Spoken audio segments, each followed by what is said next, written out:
Assalamualaikum warahmatullahi wabarakatuh. Alhamdulillahi rabbil alamin, wabihi nasta'inu wa ala umri dunya waddin, wassalatu wassalamu ala asrafil anbiya'i wal mursalin, sayyidina wa maulana Muhammadin sallallahu alaihi wasallam wa ala alihi wa ashabihi ajma'in. Amma ba'du. Bagaimana kabarnya soleh-solehah semuanya? Alhamdulillah, luar biasa, tetap ceria, dahsyat, hebat, semangat, Allahu Akbar. Semoga soleh-solehah semuanya senantiasa dalam keadaan sehat walafiat dan tentunya senantiasa ada dalam lindungan Allah Subhanahu wa taala. Amin ya Allah ya rabbal alamin.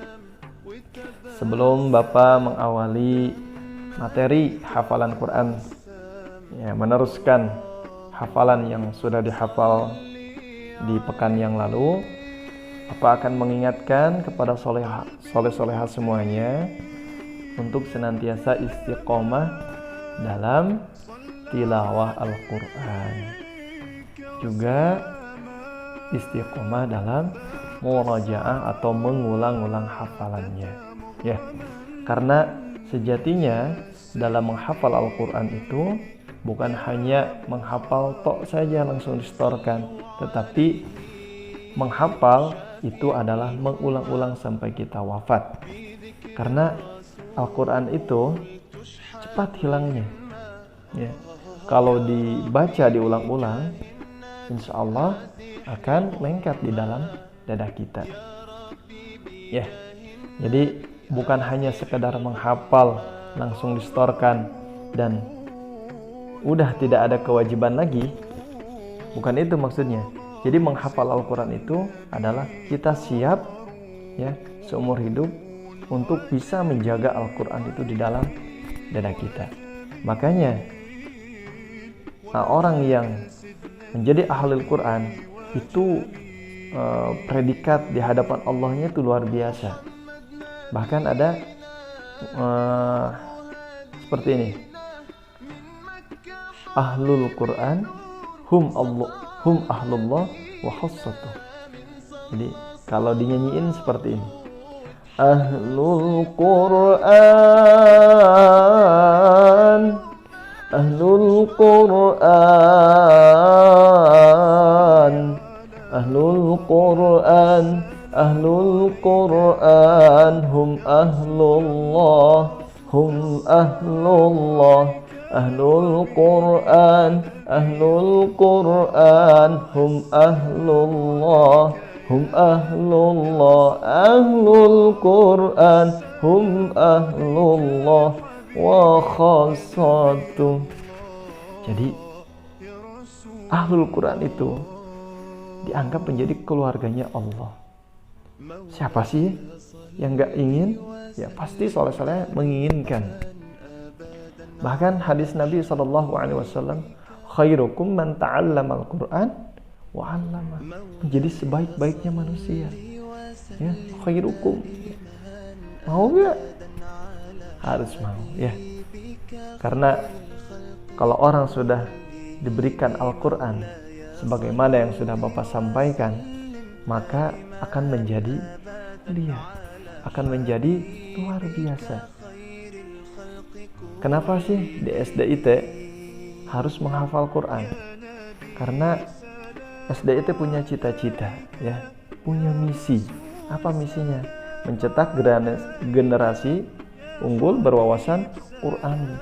Nanti di sana, ya, soleh-soleha itu kelak ya 10 tahun kemudian atau 20 tahun kemudian, bisa jadi 30 tahun kemudian, mungkin tidak ada yang menjadi kiai semuanya, atau menjadi ustadz, atau menjadi da'i. Bisa jadi ada yang jadi tentara, ada yang menjadi dokter, ada yang menjadi polisi, bahkan bisa jadi ada yang menjadi presiden. Tetapi kalau sejak kecil sudah dibubuhi, sudah terintegrasi, masuk, teraplikasikan Quran di dalamnya, maka dia menjadi tentara yang hafal Quran, tentara yang cinta Allah, ya, cinta agama. Dia jadi polisi yang cinta Al-Quran, ya, polisi yang mengamalkan Quran. Dia jadi dokter yang soleh karena dia hafal Quran. Dia menjadi insinyur yang hafal Quran. Dia menjadi pejabat, tidak mungkin dia akan korupsi karena di dalam dadanya terdapat Al-Quran. Dia jadi pemimpin, dia jadi camat, dia jadi bupati, ya, atau soleh-soleha menjadi gubernur, bisa jadi presiden, tapi presiden yang hafal Quran, yang tahu Al-Quran, ya. Bapak berharap bisa jadi di antara soleh-soleha kelak akan menjadi seorang pemimpin. Maka, ya, kalau sudah kecilnya sudah terbiasa dengan hal-hal yang positif, terutama menghafal Quran, maka insya Allah ketika dia sudah besar, maka akan menjadi generasi bangsa yang luar biasa. Ya, mungkin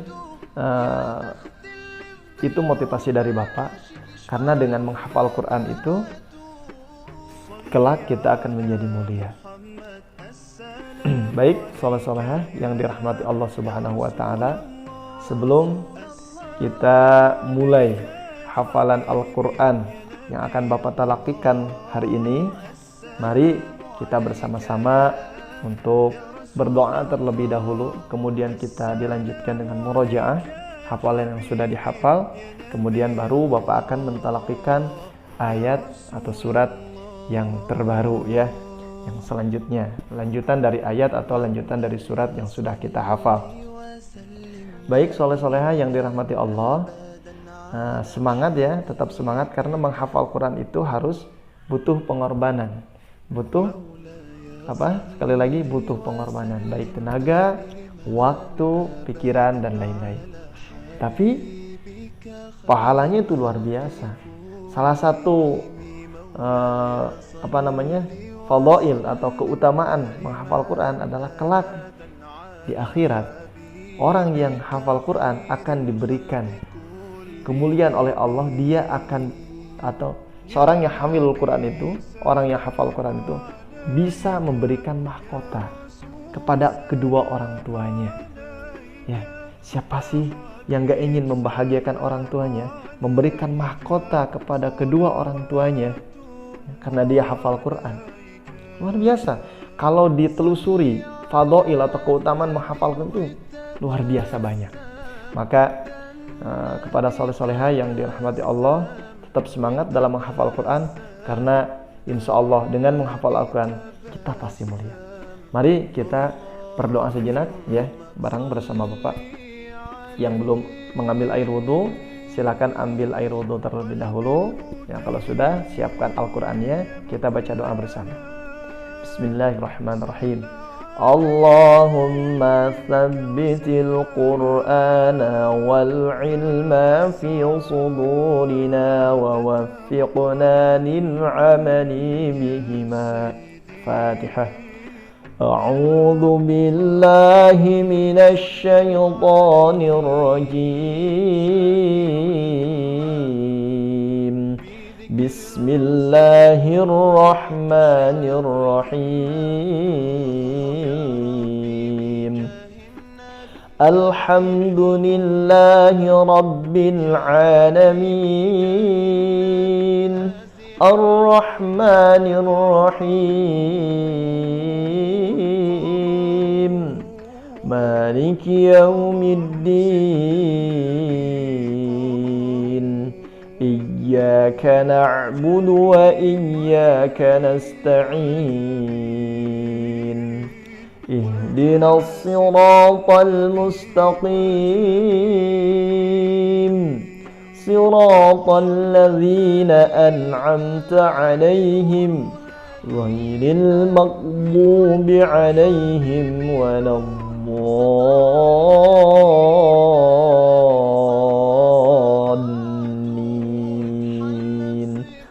رب اغفر لي ولوالدي وللمؤمنين آمين يا فتاح يا عليم يا رزاق يا كريم افتح لنا علما يقين افتح لنا فتوح العارفين لا حول ولا قوة إلا بالله العلي العظيم.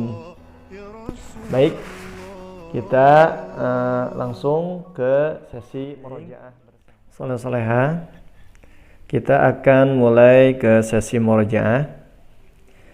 Alhamdulillah di pekan yang lalu kita sudah menyelesaikan hafalan surah An-Nas ya, dari ayat 1 sampai ayat ke-6. Mari kita murojaah surah An-Nas dulu terlebih dahulu, dimulai dari ayat 1 sampai selesai. A'udzu billahi minasy syaithanir rajim. Bismillahirrahmanirrahim. Qul a'udzu birabbin nas, malikin nas, ilahin nas, min syarril waswasil khannas, alladzi yuwaswisu fi sudurin nas, minal jinnati wan nas. Alhamdulillah, kita sudah murojaah surah An-Nas. Kita berlanjut ke talaqi surah Al-Falaq ya. Insyaallah pada hari ini kita akan mempelajari atau Bapak akan mentalakikan surah Al-Falaq mulai dari ayat 1 sampai 3. Siap-siap soleha, dibuka Al-Qur'annya ya. Kalau sudah ada ya, siap. Lihat dulu surah Al-Falaq ayat 1 sampai 3. Seperti biasa, Bapak akan membacakan terlebih dahulu 3 kali, kemudian nanti akan Bapak talakikan ayat per ayat. Bismillahirrahmanirrahim. Qul a'udzu birabbil falaq min syarri ma khalaq wa min syarri ghasiqin idza waqab. Yang pertama, sekarang yang kedua, perhatikan lagi. Qul a'udzu birabbil falaq min syarri ma khalaq wa min syarri ghasiqin idza waqab. Baik, sekali lagi. Qul a'udzu birabbil falaq min syarri ma khalaq wa min syarri ghasiqin idza waqab. Dilihat di ayat pertama, kalimat Qul a'udzu birabbil falaq itu qulnya sama pendek, a'udzu ada hamzah a dan ain, a'udzu sama seperti kita membaca ta'awud, a'udzu billah, sama di sini juga. Qul a'udzu birabbil itu dicepatkan ya, tidak boleh dipanjang-panjangkan. Qul a'udzu birabbil falaq, bukan falaq, jangan dipanjangkan tetapi dipendekkan, falaq, dan qafnya diqalqalahkan, dipantulkan. Perhatikan sekali lagi. Qul a'udzu birabbil falaq, sekali lagi. Qul a'udzu birabbil falaq. Bagus. Sekarang kita beranjak ke ayat yang kedua. Min syarri ma khalaq. Min, bukan min. Tapi dibaca min, dibaca ikhfa. Ya, perhatikan. Min syarri ma khalaq. Sekali lagi. Min syarri ma khalaq. Jadi shinnya shin besar, syarri, maknya 2 harakat, khalaq. Jangan khalaq, tetapi dicepatkan. Khalaq dan qafnya diqolah-qolahkan. Ayat ketiga. Wa min syarri ghasiqin idza waqab. Wa min ikhfa dibaca dengung dan jangan tergesa-gesa, ditahan dulu. Wa min syarri gha-nya 2 harakat, ghasiqin idza-nya 2 harakat, waqabnya cepat dan diqol-qolahkan. Baik, kita baca surah Al-Falaq dimulai dari ayat pertama sampai ayat ketiga. Bismillahirrahmanirrahim. Qul a'udzu birabbil falaq. Min syarri ma khalaq. Wa min syarri ghasiqin idza waqab. Sadaqallahul azim. Alhamdulillah, soleh-soleha yang dirahmati Allah. Kita sudah mulai dari murojaah dan talaki hafalan baru. Silakan soleh-soleha amati, simak, perhatikan dan silakan mulai untuk menghafal. Ingat pesan Bapak sekali lagi, jangan dulu kirim video sebelum soleh-solehanya lancar hafalannya. Yang pertama, lancar hafalannya. Kedua, benar tajwid panjang pendeknya. Yang terakhir, sifat dan makhrajnya juga benar. Setelah itu baru distorkan boleh ke ayah, boleh ke bundanya atau ke kakaknya atau siapa di sana. Setelah dirasa benar, siap, baru dikirimkan melalui video ya. Tetap semangat, jaga kesehatan dan selalu bahagia. Mungkin itu yang bisa Bapak sampaikan, kurang lebihnya mohon maaf. Semoga kita bisa bertemu di kesempatan berikutnya. Jauh di mata tetapi dekat di doa. Kita berdoa bersama-sama, semoga pandemi ini cepat berlalu dan kita bisa bersua kembali, bertemu kembali di sekolah tercinta kita, sekolah impian kita bersama, SDIT At-Tawazun. Billahi taufiq wal hidayah. Wassalamualaikum warahmatullahi wabarakatuh.